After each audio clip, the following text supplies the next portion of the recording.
Every morning, I wake up without pain, without pills, and with a peaceful heart. I am 94 years old, and I still live alone. I do my own cooking, sweep my porch, and even tend to my garden. People often ask me, "What's your secret?" And the truth is, there is no magic. Just 5 simple morning habits that I started many years ago and stayed consistent with. Now I know, if you are listening to this, you might be dealing with morning stiffness, fatigue, or a foggy mind. Maybe your doctor told you, that's just aging. But I am here to tell you, they are wrong. You do not have to live that way. Today, I am going to share the exact 5 things I do every single morning that have kept me not just surviving, but thriving. Without any medications, without any fancy routines. And these are habits any woman, no matter your age, can start tomorrow morning. One of these habits helped my friend regain her balance and stop needing a walker. Another completely changed how I sleep at night. And the third one? It made me feel more mentally sharp than I have in decades. If you give me just a few minutes of your time today, I promise to give you back something even better: hope, strength, and a plan you can actually follow. 1. The one glass of water that changed everything. Let me ask you a question. How do you start your morning? For years, my day began like many women my age. Wake up stiff, shuffle to the kitchen, pour a cup of coffee, and hope the fog in my head would clear by mid-morning. But that fog, that stiffness, that heaviness, it was not just aging, it was dehydration, and it was silently making things worse every single morning. I learned this when I was 75. That year, I started getting dizzy spells. My fingers would feel swollen. My knees ached before I even stood up. My doctor said, "That is just what happens in your 70s. But deep down, I did not accept that. I started reading, digging, asking questions. And what I found shocked me. We lose nearly 1 liter of water every night, just through breathing and skin evaporation. That is about 4 full cups. And yet, what do most of us do the moment we wake up? We reach for coffee, which actually dehydrates us further. It is like trying to drive your car with no oil. Studies from Johns Hopkins Medicine have shown that even mild dehydration in people over 65 can reduce brain function by over 25%. It also increases inflammation, which makes joint pain worse and can even accelerate aging in the brain. That was enough to make me change. So I began a simple ritual, and I have not skipped it in nearly 20 years. Here is what I do. Every night, before I go to bed, I pour a glass of room temperature water, 16 ounces to be exact. I add just a pinch of natural sea salt, not table salt, not flavored powder, just a pinch of mineral-rich salt. And when I wake up, before coffee, before breakfast, before I even talk to anyone, I drink it all. That one step, just 30 seconds, changed how my entire day feels. Within the first few mornings, I noticed my knees felt smoother, my hands less swollen. My thoughts were clearer before 8 o'clock. Why the salt? Because your body needs electrolytes to absorb the water at the cellular level. The small amount of salt helps your cells pull in the hydration, restoring balance faster. This process is called osmotic absorption, and it is critical after 8 hours of fasting and fluid loss. For those who do not love plain water first thing, I sometimes add a small squeeze of lemon, but no sugar, no honey, and no juice. Anything sweet can trigger an insulin response that interferes with your body's ability to reset metabolically. Now let me tell you about my friend Mary Lou. She is 82, lives down the street, and had been dealing with daily headaches and occasional faint spells. Her doctor gave her blood pressure medication, but nothing worked. One afternoon, I told her about this little water ritual. She laughed. That is too simple to make a difference. But she tried it. 3 days later, the headaches stopped. A week later, she called me and said, "I woke up and stood up without holding onto the wall." Ladies, it is not magic. It is biology. Our bodies are thirsty first thing in the morning, and when we do not listen, they protest with fatigue, mild pain, and confusion. You deserve better mornings. You deserve energy and clarity. And you can start tomorrow with 1 glass of water and a pinch of salt. So tonight, before bed, fill your glass, set it on your nightstand. Make it easy, make it beautiful. Add a slice of lemon if you like, and in the morning, before anything else, drink deeply. It is one act of love for your body, and I promise it will love you right back. 2. Let the light in. How morning sunlight restores balance and joy. Do you remember when mornings used to feel fresh? When the sun came through your curtains and you felt ready to take on the day? I remember when that feeling started to fade. In my 70s, even though I was sleeping the same hours, I started waking up tired. I was in bed by 10, up by 6, but still groggy, still low in mood. I'd sit with my coffee and feel like I was watching the world wake up without me. Then one day, my granddaughter asked a question that changed everything. She said, "Grandma, why don't you ever sit on the porch in the morning anymore?" That hit me. I used to love that time. The light, the quiet, the birds. But somewhere along the way, I'd stopped stepping outside first thing. I was too busy, too tired, too distracted, and I didn't realize what I had been missing. Let me tell you what I've since learned, and why every woman over 60 needs to hear this. Your body runs on a rhythm, a natural clock called the circadian rhythm, and it does not just affect sleep. It controls over 150 functions in your body: hormones, digestion, immune health, mood, even how well your body repairs itself overnight. But here is the key. That clock has to be reset every day. And the reset switch? It is sunlight. Not just any light, not a lamp, not your kitchen overheads, but real, outdoor, morning light. Studies from Stanford and the University of Colorado show that just 10 to 15 minutes of morning sunlight can boost serotonin, the feel-good brain chemical, by over 40%. That same light also tells your brain to stop making melatonin, which helps you wake up naturally and sets the stage for better sleep that same night. And it is not just about sleep. Serotonin also affects mood, appetite, digestion, and even how connected we feel to the people around us. I did not know any of this when I was 77 and feeling low. I just knew that I missed feeling awake. That's when I started my morning porch ritual again. Here's what I do, and what I hope you'll try. Every morning, within 30 minutes of waking, I step outside. Sometimes I bring my tea. Sometimes I just breathe. I stand or sit quietly for 10 to 15 minutes. No sunglasses, no glasses if I can help it, and I let the light hit my eyes. It is important the light enters through your eyes, not just your skin, because special receptors in your retina signal your brain to reset your internal clock. Without that signal, your body stays in sleep mode all day long. That is why artificial lights and indoor windows do not have the same effect. Even on cloudy days, the light outside is strong enough to do the job. And if it's cold, I wrap up in a shawl and go anyway.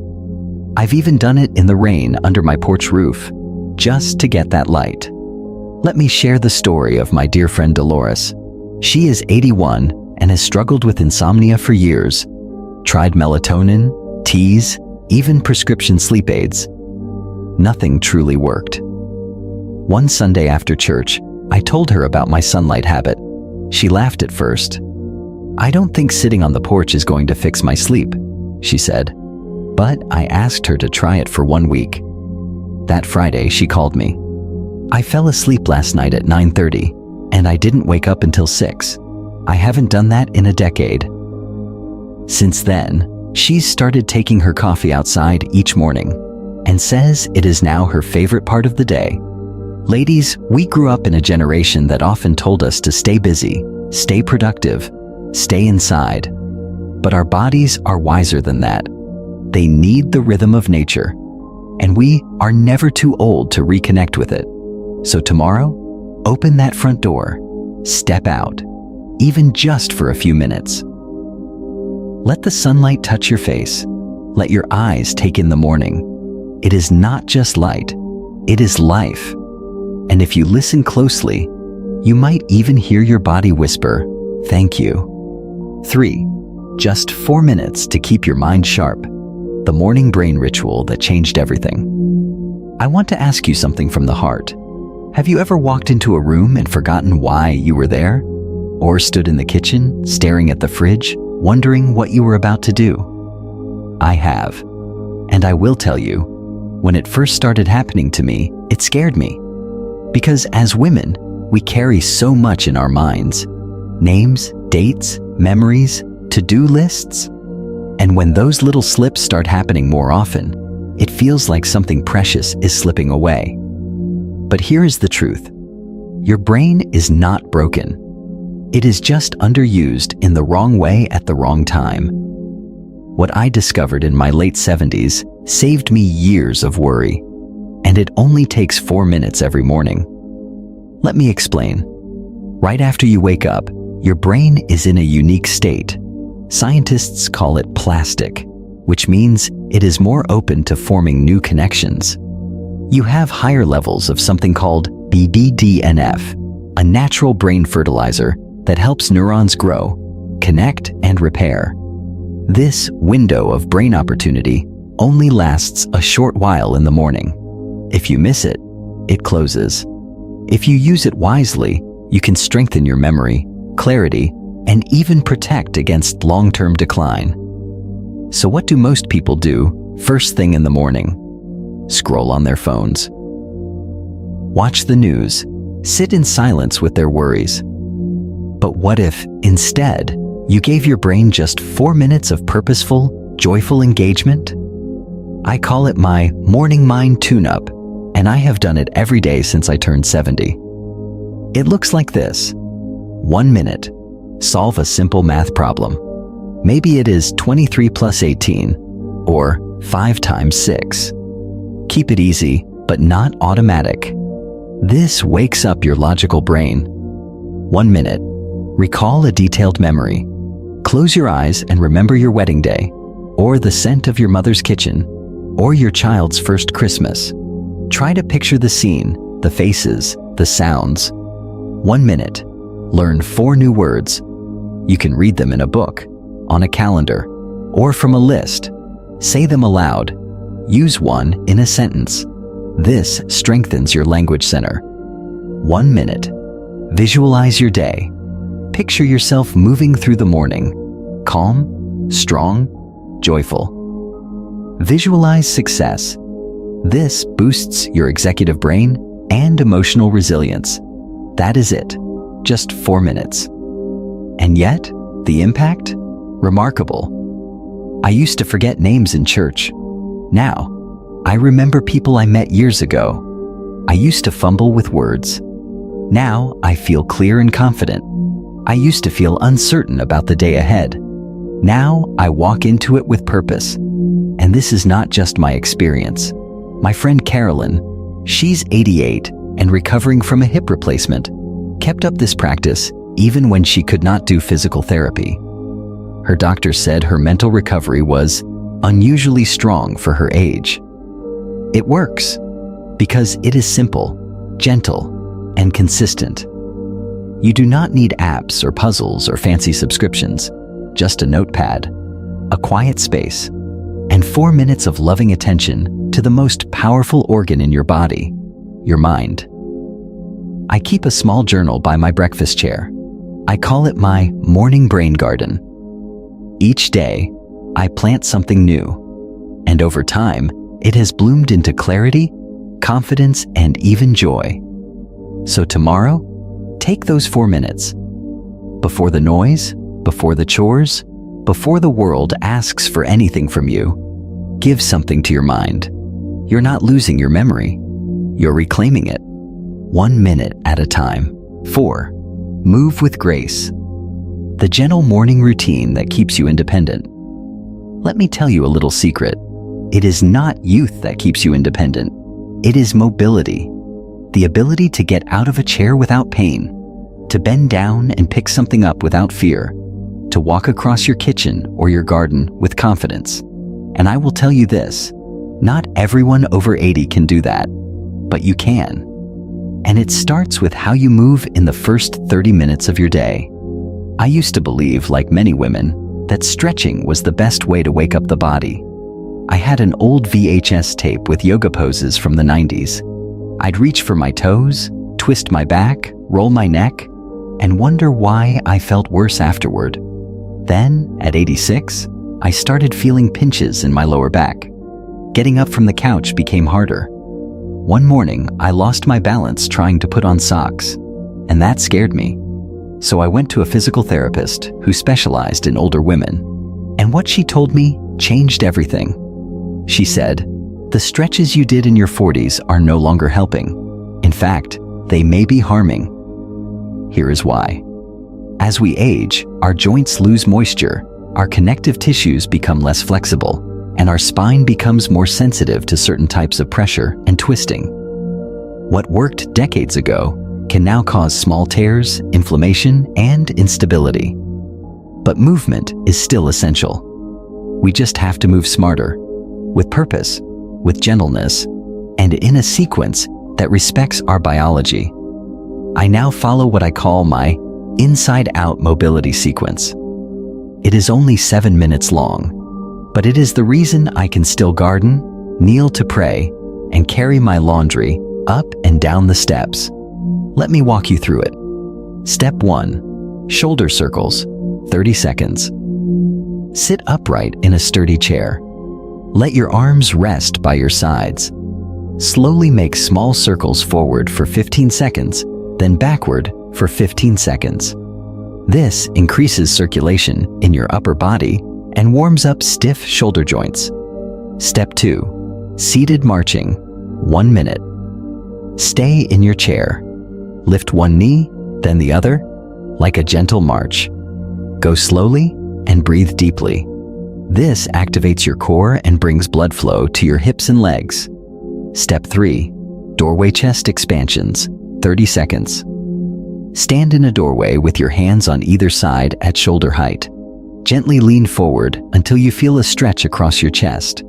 Hold it for 30 seconds. This helps undo the rounded posture we often get from years of caregiving, typing, or hunching over. Step 4. Supported squats, 1 minute. Stand in front of a counter or the back of a sturdy chair. Holding on lightly, bend your knees just a little, only as far as comfortable. Then return to standing. Repeat slowly. This strengthens the thighs and glutes, your body's strongest muscles, and key to staying independent. Step 5. Seated ankle circles, 1 minute each foot. Sit again. Lift one foot and slowly circle the ankle clockwise for 30 seconds, then counterclockwise. Repeat on the other foot. These tiny movements improve balance and blood flow and help prevent falls. That is it. 7 gentle minutes. No floor, no mats, no pain. And the result? My joints no longer ache when I wake up. I can carry groceries, lift a grandchild, and move with confidence. And maybe most importantly, I feel powerful in my own body. Let me share the story of Nancy. She is 87 and used to rely on a walker, especially in the mornings. She thought that was just her new normal. But after just 2 weeks of this mobility sequence, she no longer needed her walker around the house. She said, "I feel like my body finally woke up." Ladies, you do not need to accept stiffness as your destiny. Your body may be older, but it still wants to move. It still wants to serve you. All it needs is a little warmth, a little rhythm, and a little love. So tomorrow morning, before you rush to make breakfast or check your phone, take 7 minutes. Make this your sacred movement, your morning act of self-respect. And remember, mobility is not about vanity. It is about dignity. 5. Feed your strength, the breakfast that keeps you standing tall. Let me ask you something simple but important. What did you eat for breakfast this morning? Toast? A banana? A cup of coffee? Maybe a little jam on an English muffin? Now let me ask something else. Did you feel full of energy afterward? Or did you crash by mid-morning and need another cup of coffee just to get going? For years, my breakfast was exactly that. Light, sweet, and fast. I thought I was doing the right thing. I believed that as I got older, I needed to eat light in the morning. But I was wrong, and I paid for it with muscle loss, fatigue, and a feeling of weakness I could not explain. What I did not know then is what I want to share with you now, because it changed everything for me. After the age of 60, something shifts in your body. Your muscles become resistant to growth, even if you are eating the same amount of protein as before. This is called anabolic resistance. It means your body does not build or maintain muscle as easily. You need more protein, and you need it at the right time. And the most powerful time? First thing in the morning. Researchers at Tufts University found that older adults who consumed 25 to 30 grams of high-quality protein within the first hour of waking had stronger grip strength, better balance, and significantly slower muscle loss, regardless of what they ate the rest of the day. This one habit, changing when I ate my protein, helped me keep my strength, my energy, and my ability to do things for myself. So, what does this look like? Here is what I eat most mornings: 2 scrambled eggs, half a cup of cottage cheese, and a small cup of green tea. Or, if I am in the mood for something cold, Greek yogurt with protein powder mixed in, a handful of berries, and a few walnuts. Sometimes, I make a smoothie with whey protein, almond milk, a spoonful of collagen powder, and a frozen banana. It is delicious and easy to digest. The key is getting at least 25 to 30 grams of protein in one meal, not spread out all day. That concentrated dose is what your muscles need to wake up and respond. Let me tell you about my friend Viola. She is 91 and one of the sharpest, most graceful women I know. But a few years ago, she started struggling to lift her grocery bags. Her doctor told her to exercise more, but that was not the real issue. We looked at her breakfast: toast, fruit, and black coffee. No protein, no fuel. She made one change, added 2 eggs and a side of yogurt every morning. Within a month, she said, "I feel strong again. I feel like myself." That is the power of feeding your body what it needs when it needs it. And here is one more tip. Eat your protein after your mobility routine. Moving first improves blood flow to your muscles, making them more responsive to the protein that follows. So, move then fuel. And remember, avoid starting your day with high sugar foods. Sweet cereals, muffins, fruit juices. They give you a quick rush, but then crash your energy and interfere with fat burning and brain clarity. You do not need a bodybuilder's diet. You do not need fancy powders or expensive meals. Just real food, real protein. At the right time. Because when you feed your strength, you feed your independence. You feed your ability to rise from your chair, to reach that top shelf, to carry your grandchild, to walk into the world tall and steady. And that, my dear friends, is worth far more than any number on a scale. So tomorrow morning, before you sip your coffee or reach for toast, ask yourself, am I feeding my strength or just my habit? Your muscles are still listening. Give them what they need. A morning that loves you back. So, there you have it. 5 simple things. A glass of water, a few minutes in the morning light, a quick tune-up for your beautiful mind, gentle movements that respect your body, and a breakfast that feeds your strength. No prescriptions, no gimmicks, just small, powerful choices made every morning. I am 94 years old today. I still sweep my porch. I still write in my journal. I still laugh out loud with my great-grandkids. And I believe, deep in my bones, that you can feel strong again too. Not by changing everything, but by changing your mornings. Your body is still listening, your mind is still blooming, and your life is still worth showing up for, with energy, clarity, and grace. If this video touched you, I would love to hear from you. What habit will you try first tomorrow morning? Leave me a comment. I read every single one. And if you know a sister, a friend, a neighbor who needs this message, share it with her. We are never too old to grow, never too late to feel better. And next week, I will be sharing the evening habits that help me fall asleep naturally, without a single sleep aid. So hit that subscribe button if you have not already. Until then, may your mornings be gentle, your steps be steady, and your heart feel light. With love, from one wise woman to another.